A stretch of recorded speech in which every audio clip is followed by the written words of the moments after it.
Coucou tout le monde, j'espère que vous allez bien. Aujourd'hui je vous retrouve avec une nouvelle vidéo et je vais vous parler du dernier livre que j'ai terminé. C'est La fille d'encre et d'étoiles de Kieran Millwood Hargrave aux éditions Michel Lafon.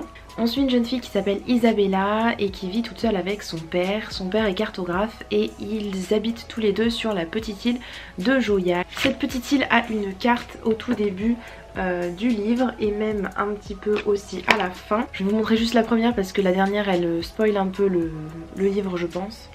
Donc cette petite île de Joya, elle est minuscule et même si son père est cartographe et qu'il a cartographié beaucoup de lieux sur Terre, il n'a jamais cartographié la totalité de l'île de Joya pour la simple et bonne raison qu'il y a un nouvel homme au pouvoir qu'on appelle le gouverneur et qui empêche les gens d'aller sur certaines parties de l'île et notamment au milieu de l'île où il y a une grosse forêt bien dense et où personne n'a envie d'aller. Et c'est totalement interdit d'y aller, il y a des créatures un petit peu bizarres peut-être qui s'y cachent ou voilà, enfin on ne sait pas grand chose en fait de cette partie là de l'île et personne n'a envie de s'y aventurer jusqu'à ce que la fille du gouverneur qui s'appelle Lup et qui est aussi la meilleure amie d'Isabella se rende là-bas. Le gouverneur va se lancer à la recherche de sa fille et Isabella va aussi vouloir partir la chercher puisque c'est plus ou moins à cause d'elle qu'elle est partie. Ces sortes de légendes que son père lui racontait sont peut-être pas totalement fausses et donc c'est un petit peu voilà, j'ai vu un petit peu de mélange des contes mythologiques qui sont un petit peu remasterisés, un petit peu refaits à la sauce de l'auteur. Au bout d'un moment, Isabella va se retrouver au fin fond dans un endroit un peu au centre de la terre qui ressemble un petit peu aux enfers.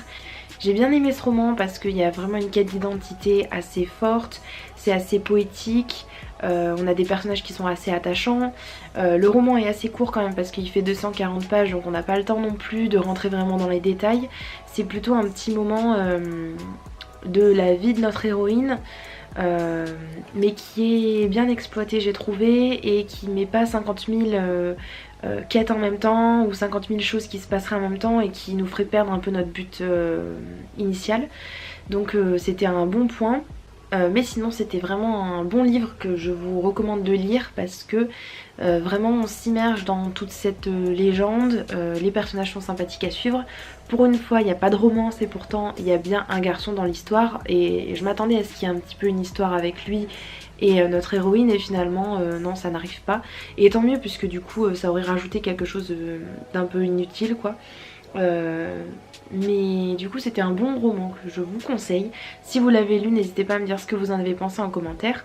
En tout cas bon il restera pas gravé je pense très longtemps dans ma mémoire, mais c'est vraiment un livre avec lequel j'ai passé un bon moment.